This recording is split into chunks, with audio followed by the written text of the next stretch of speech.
Pessoal, tudo bem com vocês? Espero que todos estejam bem. Vamos corrigir agora os exercícios propostos do módulo 2 da frente 2. Continuando com a Revolução Industrial. Agora mais para as consequências da Revolução Industrial. Então, vamos lá para a nossa apostila. Número 1. Quais as mudanças ocorridas com a Revolução Industrial? Quais são as consequências da Revolução Industrial? Né? Então, o que o objetivo trouxe aí? Separação definitiva entre capital e trabalho? Sim. Né? Então, nós tivemos ali separação definitiva entre capital e trabalho. Antigamente, o artesão, ele realizava o trabalho e ele ficava com o capital. Né?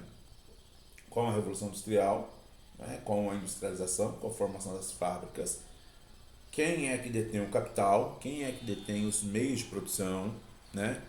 Quem é dono da fábrica, das máquinas, da matéria-prima, é o empresário. E o trabalhador detém apenas sua capacidade de trabalho, sua força de trabalho, né? E a partir da sua força de trabalho, realiza a produção e recebe um salário equivalente ao trabalho realizado, né? Então ele recebe um salário pela venda da sua força de trabalho, né? Então há uma separação entre capital e trabalho. Então, o capital está na mão do empresário, o trabalho fica com o trabalhador, com o operário. Divisão do trabalho, né? Trabalho é dividido em etapas, né? Tem a questão 3 aí que vai falar sobre isso, tá? Trabalho alienado, né? O surgimento do proletariado, divisão da sociedade em classes, né? Então tem a classe o que a gente chama de burguesia, né, dos proprietários dos meios de produção, e o proletariado, que não tem acesso aos meios de produção, o trabalhador que vende a sua força de trabalho por um salário, né? Não é que ele está ficando rico porque ele tem um salário. O assalariado não é rico. Nós podemos ter um assalariado que tenha um salário maior, mas isso não significa que ele é rico. Porque se ele é assalariado, ele precisa trabalhar para sobreviver, né? Agora, o empresário, a burguesia, né, a elite, ela não precisa de trabalhar para sobreviver, né? Ela sobrevive a partir da posse dos meios de produção, né? Vamos falar bem a verdade, né?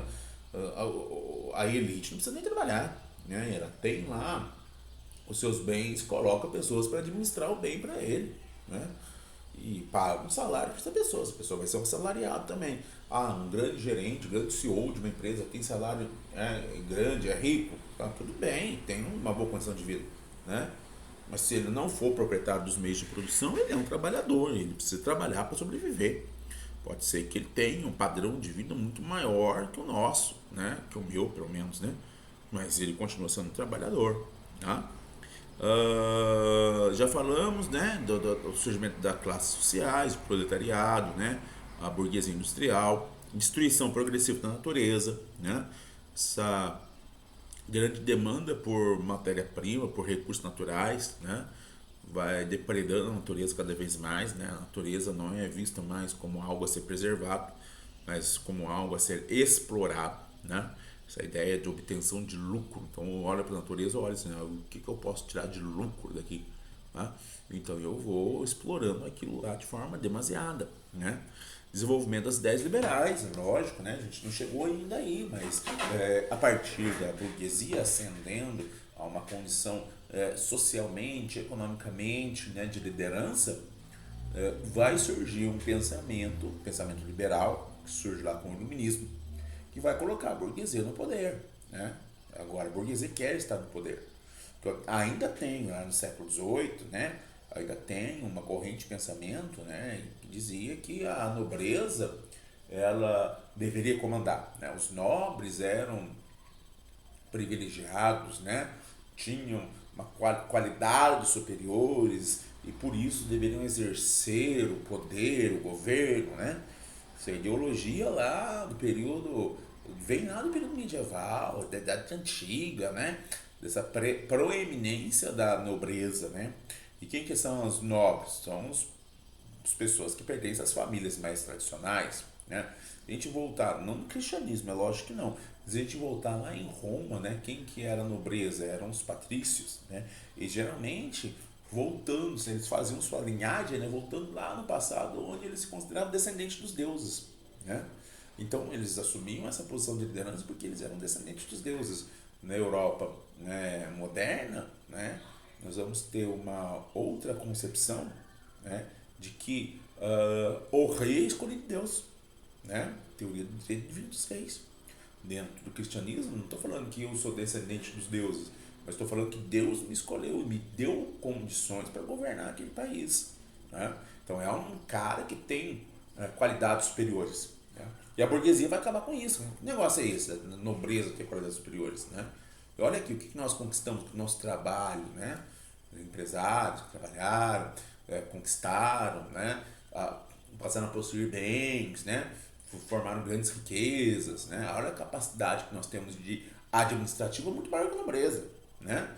É esse o discurso da burguesia, né? E o discurso liberal é o discurso do quê? Da igualdade.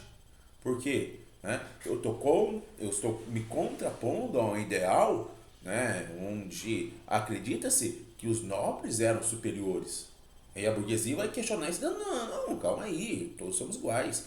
Todos nascemos iguais. Não é, vocês não são melhores, que nasceram melhores. Todos nascemos iguais. E olha como que a gente pode ter sido até melhor. Nós conquistamos muito mais que vocês, né? Então a burguesia vem lançando esses ideais. A gente vai ver com o iluminismo depois. Ideais que vão estar presentes todo o século XIX, né? Começam a ser criticados lá no século XX, mas é uma história que vai ficar mais para frente, né? Número 2. Quando chegávamos a Bolton, encontramos no caminho várias centenas de homens. Creio que eram aproximadamente uns 500.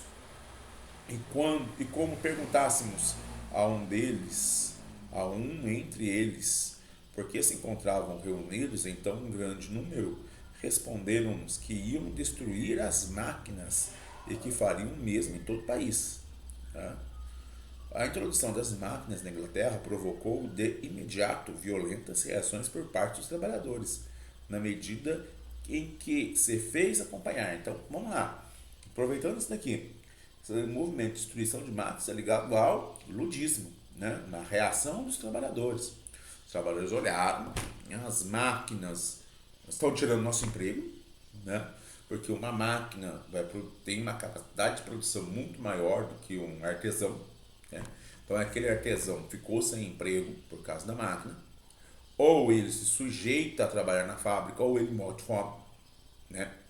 E se ele se sujeitar a trabalhar na fábrica, ele vai se sujeitar a uma longa jornada de trabalho, né?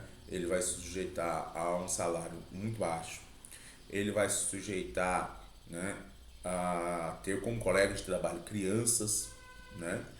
Porque as crianças eram muito mais dóceis, né? E se pagava muito menos para as crianças, então muitos empresários preferiam contratar crianças, né? Desemprego, né? Porque se o empresário contratar uma criança para pagar menos e contratar um adulto lá na mesa, o desemprego era um grande fantasma, né? Então, por que essa reação dos trabalhadores ocorreu? Devido a quê? Devido ao desemprego, à exploração desenfreada do trabalho de mulheres e crianças, baixos salários, da ausência de regulamentação de trabalho. Letra A, tá? Mas, olha aqui, tem desemprego também aqui, então vamos ter que ler toda ela. Desemprego, baixos salários, da regulamentação do trabalho. Não, o trabalho não é regulamentado. O trabalho não era regulamentado, tá? Hoje nós temos trabalho regulamentado, que são as leis trabalhistas. Tá? Então tem lei de salário mínimo, lei de descanso semanal remunerado, férias, né? Temos várias leis que regulamentam como que deve ser realizado o trabalho. Por que naquela época não tinha? Por causa das ideais liberais que a gente acabou de discutir lá na outra questão. Se ambos são iguais, se o trabalhador e o empresário são iguais, não é esse o discurso da burguesia? Todos somos iguais perante a lei, né? Se eles são iguais, livres e capazes, eles podem realizar um contrato de trabalho. E por que o Estado vai regulamentar esse contrato? É um Estado liberal, é um Estado que defende as liberdades individuais. Eu não vou interferir na liberdade de um trabalhador e de um empresário de estipular o acordo que eles quiserem. Eles são livres, eles são iguais, eles são capazes, Então eles estabelecem um acordo que melhor convém a eles. Eu não preciso interferir, tá? Só que, eu expliquei isso para vocês, essa igualdade não é igualdade formal, né? Tava lá na lei, né? Na prática não havia essa igualdade. Por que não havia essa igualdade na prática? Né? Na verdade, o trabalhador pediu um aumento, falou, tudo bem, vamos discutir o contrato, eu quero ganhar um aumento. O patrão fala assim para ele, pô meu, fora, rua com você, tem ali 200 pessoas implorando por uma vaga aqui, eu não vou pagar mais para você, eu contrato outra pessoa para ganhar até menos que você. Então quer dizer, não havia uma igualdade, né? Um trabalhador não podia, não conseguia, né? Impor uma condição de trabalho ao patrão. Ele se sujeitava, né, ao trabalho, à condição de trabalho que, né, era dada, ou então ele estava fora. Né? E o Estado não intervinha. O Estado só veio intervir no início do século XX, né? Em aspectos assim, globais. No início do século XX, que o Estado vai trazer essa intervenção. Né? Observando, opa, peraí, olha lá, o trabalhador não está em condições de igualdade plena com o empresário para discutir uma relação de trabalho. Né? O trabalhador é a parte mais fraca da relação, né? É a parte menos suficiente, a parte hipossuficiente da relação. Então nós vamos ter que intervir. Tem que intervir para quê? Para poder equilibrar essa balança. Né? Para poder equilibrar essa balança. Né? E deixar mais igual para que se estabeleça ali um contrato entre eles. Né? Então o Estado passa a regulamentar, mas isso só no início do século XX. Então B não pode ser.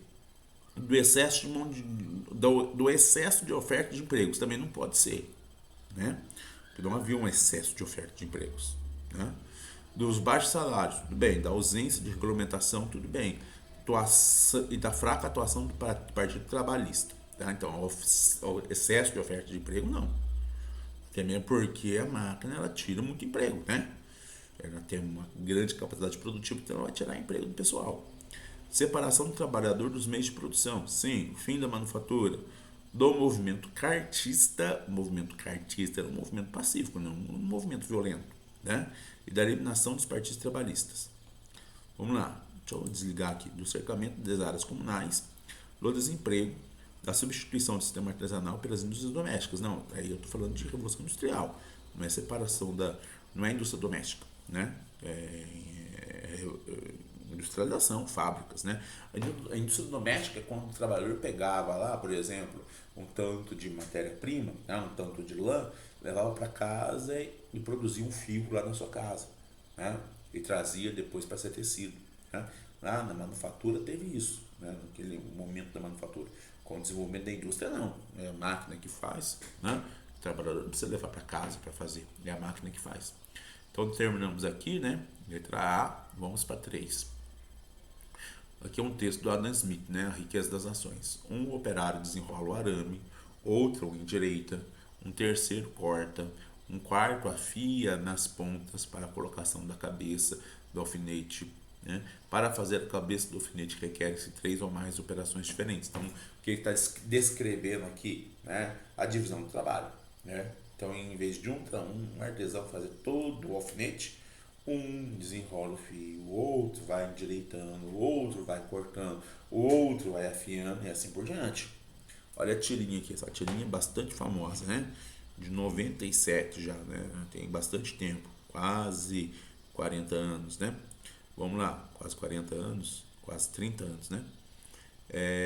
Vou me aposentar amanhã. Sabe o que eu vou fazer? Andar até o fim dessa linha de montagem, descobrir o que estou fazendo há 30 anos, né? Então, olha só, ele está colocando lá uma pecinha, uma porca, alguma coisa do tipo, né? Em cima de uma outra peça, né? E ele não sabe o que ele está fazendo. Ele não tem nem ideia do que ele está produzindo. A gente anda na fábrica, coloca isso daqui, aperta esse parafuso, né? E ele não tem nem ideia do que ele está fazendo, né? Então vamos lá. A respeito do texto do quadrinho, são feitas as seguintes afirmações. Ambos retratam a intensa divisão do trabalho? Sim, divisão do trabalho. A Adam Smith descreve a divisão do trabalho aqui também, a tira também. Ele só está colocando para a porta, ele não sabe nem o que está produzindo. Tá? O texto refere-se à produção informatizada, então, o texto se refere à produção informatizada e o quadrinho à produção artesanal. Aqui uma linha de montagem, não de produção artesanal aqui. E outra coisa, quando a gente fala de produção artesanal, o artesão tinha um pleno controle sobre o que estava fazendo, né? Ele fazia tudo do começo ao fim, né? Ambos contêm a ideia de que o produto da atividade industrial não depende do conhecimento de todo o processo por parte do operário. Claro, olha lá no texto, o cara só sabe cortar o arame, ele não sabe fazer o alfinete. Aqui o cara, no quadrinho, o cara não sabe nem o que está fazendo, né? Então não precisa ter conhecimento de todo o processo produtivo, ele precisa só fazer aquilo que ele está treinado para fazer, colocar só o parafuso ali. Então A1 e A3, né? Letra E, beleza? Vamos lá, mais 3 questõezinhas aqui, 4, 5, 6, vamos lá. A poluição e outras ofensas ambientais ainda não tinham esse nome, mas já eram largamente notadas no século XIX, nas grandes cidades inglesas e continentais. Olha aí, ó, repercussão da Revolução Industrial, né? Impactos ambientais, né? Por que impactos ambientais? Como eu já disse anteriormente, uma grande exploração dos recursos naturais, beleza, e uma grande produção de lixo, né? Eu tenho um intenso consumo, intensa produção de lixo, né? E a questão do lixo é uma problemática séria hoje em dia. Se for pensar, né? Pensa aí bem, quanto de lixo você não produz, né? Na sua casa e sua família, quanto de lixo não produz por dia, né? Já imaginou como que é, que fim é dado a esse lixo? É porque pra gente, né, cidadão, é muito fácil. Pega um saquinho ali, coloca ali na porta da rua, o lixeiro passa, né, o coletor passa e leva embora. Pra gente sumiu o problema. Mas já pensou, né? Se continuarmos desse jeito, daqui a alguns anos nós vamos estar morando em cima de morros de lixo, né? De montanhas de lixo. Não vai ter onde colocar tanto lixo assim, né? É o problema, né? E outra questão, né? A Revolução Industrial demanda de energia. E para produzir energia, queima combustível fóssil, né? Libera dióxido de carbono, gás carbônico na atmosfera. E isso vai acentuar o efeito estufa, né? Vai promover ali o aquecimento global. Parem continentais, né? E a própria chegada ao campo das estradas de ferro suscitou protestos. A reação antimaquinista protagonizada pelos diversos ludismos antecipa a batalha atual dos ambientalistas. Olha que interessante, né? Essa era, então, o combate social contra os miasmas urbanos. Esse era, então, um combate social contra os miasmas urbanos, né? O crescente desenvolvimento técnico produtivo impõe modificações na paisagem e nos objetos culturais vivenciados pela sociedade. Pelas sociedades. De acordo com o texto, pode-se dizer que tais movimentos sociais emergiram e se expressam por meio de contestação à degradação do trabalho, das tradições da natureza. Letra E. Ok? Vamos lá. Número 5. A Inglaterra pedia lucros e recebia lucros. Tudo se transformava em lucro. As cidades tinham sua sujeira lucrativa, suas favelas lucrativas, sua fumaça lucrativa, sua desordem lucrativa, sua ignorância lucrativa, seu desespero lucrativo. Olha que texto interessante, hein? Então, sim, se eu adapto isso para o mundo de hoje, né? Poxa, mas tem favela, mas a favela é lucrativa. A favela é lucrativa. Ah, mas tem poluição, mas a poluição é lucrativa, né? Mas tem ignorância, mas a ignorância é lucrativa, né? Você pensa que o cara polui porque ele não quer cuidar dessa poluição, ele não quer ali fazer algo, né, em prol do meio ambiente. Não é isso. É que para fazer um tratamento dos gases poluentes, né, da poluição, dos recursos hídricos do solo, demanda grana, né? Demanda grana, né? Favela é lucrativa, né? Deixar pessoas na miséria é lucrativo, né? As pessoas estão na miséria vão se sujeitar a um salário mais baixo, né? Ignorância lucrativa, né? O que você acha que não há um investimento sério em educação, né? A ignorância é lucrativa, né? As novas fábricas e os novos altos fornos eram como as pirâmides, mostrando mais a escravização do homem que seu poder. Olha que interessante, né? Olha só, as novas fábricas eram como pirâmides, né? Pirâmides construídas lá no Egito, né? Para demonstrar o poder do faraó. Olha só como que ele é poderoso, né? Ele, ele submeteu, lógico que as pirâmides não foram construídas por escravizados, né? Mas pessoas que submetiam a trabalhar para o faraó para construir a pirâmide, né? E as fábricas, pirâmides modernas, né? Mostrando a escravização do homem, né? A pessoa se sujeitando àquela ritmo de trabalho para poder sobreviver, né? Será que a gente é tão diferente? Não estou tendo nenhum discurso, né, saudosista com relação à escravidão, não. Eu só estou relativizando as coisas. Será que a nossa vida atual é tão diferente, né? Pessoas que trabalham, pega aí esses caras que fazem entrega aí, né? De moto, né? Trabalhando que nem loucos aí para poder sobreviver. E vence aquele discurso que cara é patrão de si mesmo, o cara faz seu horário, papapi, popopó, né? Mas os caras estão se matando aí para poder trabalhar, né? Para poder sobreviver, né? E aí trabalha aí 12, 14 horas por dia, mesma coisinha lá da Revolução Industrial, né? Ganhando pouco, né? Mas o discurso muda, né? Faz com que as pessoas não compreendam essas questões, esse discurso, né? De coach, né? Que a gente tem que trabalhar enquanto eles dormem, né? E aí os trabalhadores vão trabalhar, né? Achando que vão prosperar.